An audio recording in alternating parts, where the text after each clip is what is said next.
السلام عليكم ورحمة الله وبركاته. هدوكتوتا داوتوتا قبي قول سينا الرانتانا تسكا تربان كوتي سينا ارتستوتا أورومودا اسم بيران كهون كينياني عادتام الرانتاناس كابساوتا لما سينا اساني اسنف يسوداف كنو ساقنتا خينيتاكا لما جنة ايغلو ديمنا اوغيسي كاميرا فليخيتي كان ارقامو عبد ناصر محمد قبي سان سينا بونا براداتي hanga tumura sagantaa keenyatti nu faana turan afeerraa keenya gaajjal qabarratti isin biraan gahuu deemu Sheek Durrii Baasooti. Sheek Durrii Baasoo bara 1990moota keessa eegaa wayyaaneen biyya qabattee bara isaan bulchan keessa keessumaafuu bara Jeneraal Baacaa Dabalee Harargee humna waraanaatiin bulchaa jirutti qabamanii ilaa hanga irratti ni jiraaf hin jiru isaa wanni adda ba'e hin jiru.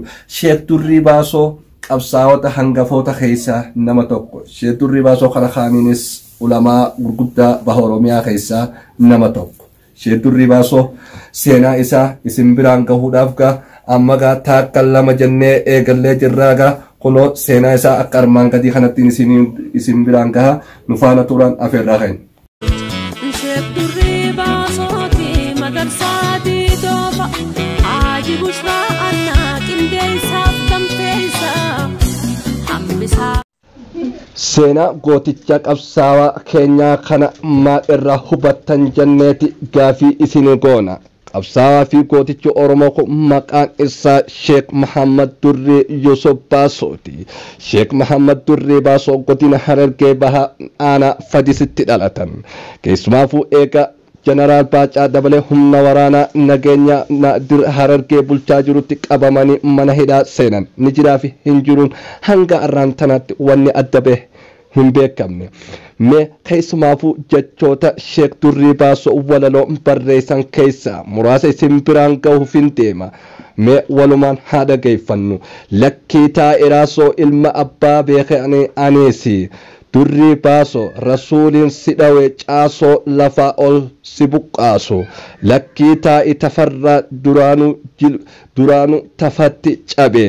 Naafa rasuuliin caasoo sitti dhaween si wacaafa. Sitti himee galtee amaaraa manzee hiduu mafanxar gali biyyatee si hime kunoo Gondar Bilgindar biyya keeti. Biyya teenya Oromiyaa keessa deemi jechuu isaati. Najjinnaa balaa burreedha ijji isii qaanqurreedha. Nusanii wal qaxxaamurree nun gartuu ijji isii hurreedha. Garree hin dhageenye taanaan nun geenye qumii qumattar.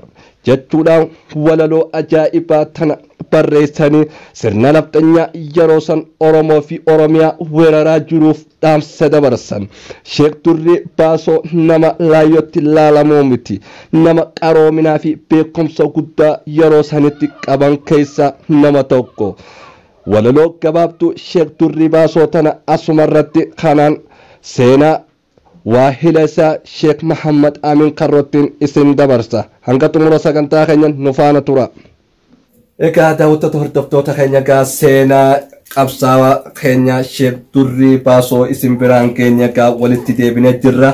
Ammaas waahilama isaa Sheek Muhammad Amin Karroo Rabbi rahmataa godhuuf yeroo ammaan tana Sheek Amin addunyaa kanarraa bara 2020 keessa biyya Saudi Arabiyaatti du'uun isaanii yaadatama.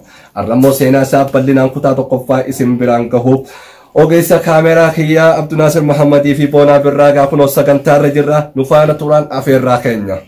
Yaadannoo Sheek Muhammad Amin Karroo fi qabsoo bilisummaa Oromootiif maal? Sheek Muhammad Amin Karroo. Sheek Muhammad Amin Karroo qabsoo hidhannoo ABO keessaa qooda guddaa qaba. Yeroo ABO maqaa dhawan Sheek Muhammad Amin biraa dhiisuun namatti ulfaata. Seenaa isaatu hin himamne malee Sheek Muhammad Amin Karroo ABO'f abbaadha. Sheek Muhammad Amin Karroo qabsoo hidhannoo tan jaarraa abbaa gadaa marsaa lammaffaa deebisanii hundeessan nama adda durummaan jalqabarraa diinagdee fi yaadaan utuban tinnisaas turan. Sheek Muhammad Amin qabeenya dhuunfaa isaa qofaan osoo hin tahin hawaasa naannoo cufa gargaarsisaa ture akka tahe namoonni arra lubbuun jiru ragaadha. Qabsoo hidhannoo dirree dhawaa Harargee keessatti hundootti jechuun Sheek Muhammad Amin Karroofaan yeroo hedduu irra deddeebi'anii lafa kaayanii jiran. Sheek Muhammad Amin Karroo bara 1930 baha Oromiyaadha godina Harargee baha Haramaaya Araddaa Karroo jedhamtutti dhalatan. Keessumaafuu bara 1976 eega addi bilisummaa Oromoo wareegamuu Jaal-Elamoo Qilxuufaa booda baha Oromiyaa Harargee keessatti qabsoo hidhannoo bifa haaraan eegalu irraa qabee qabsaawota hangafoota yeroo sanii kanneen jaarraa abbaa gadaa mul'is abbaa gadaa faan qabsaawota hedduu qe'ee fi ooyiruu isaa keessatti dahoo fi irkoo tahee tajaajilaa turuun ni yaadatama. Qooda gurguddaa kannaatis turan. Sheek Muhammad Amin Karroo yeroo sanitti beekumsa fi dandeettii fi nageenya maatii isaaniif tahee akka tajaajilaa tureesi. Dandeettiin isaanii keessa waan jira hunda qabsoo bilisummaa Oromootiif wareegamuu irraa of hin qusanne qabsaawaa fi sabboonummaa cimaa kan turan.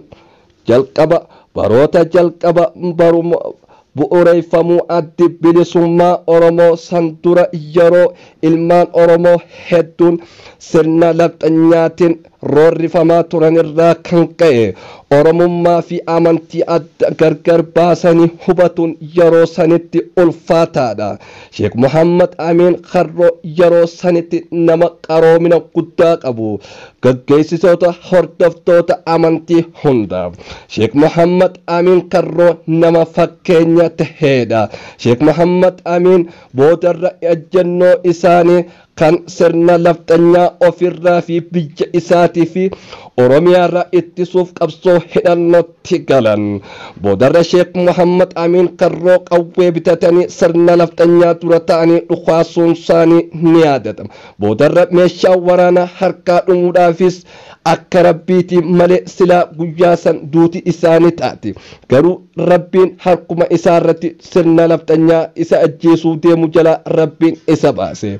Bara 1970 keessa Sheek Muhammad Amin Karroo qabamanii qalaa dambaa adaree biyyootti hidhamuun isaaniittis ni yaadatama.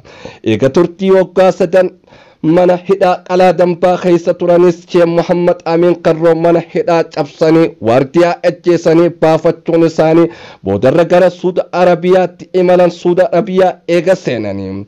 Yuunivarsiitii Daarul Al yookaan kollejjii Daarul Al Hadiis tan jedhamtu Makkatti tan argamtu waggaa 30 ol ulamaa'ota biyyoota garaagaraa barsiisanii tajaajilaa turan. Walumaa galatti qabsaawonni Oromoo yeroo sanitti biyya Suudi Arabiyaattis waliin turan. Mul'is abbaa gadaa kan akka Dr. Sheek Muhammad Kabiir Abdulleetii fi Jaarraa Abbaa Gadaatii fi Abdullaahi Dhungoofaa akkasumas wallisaa Afandii Siyyoofaa fakkeenya godhuu ni dandeenya.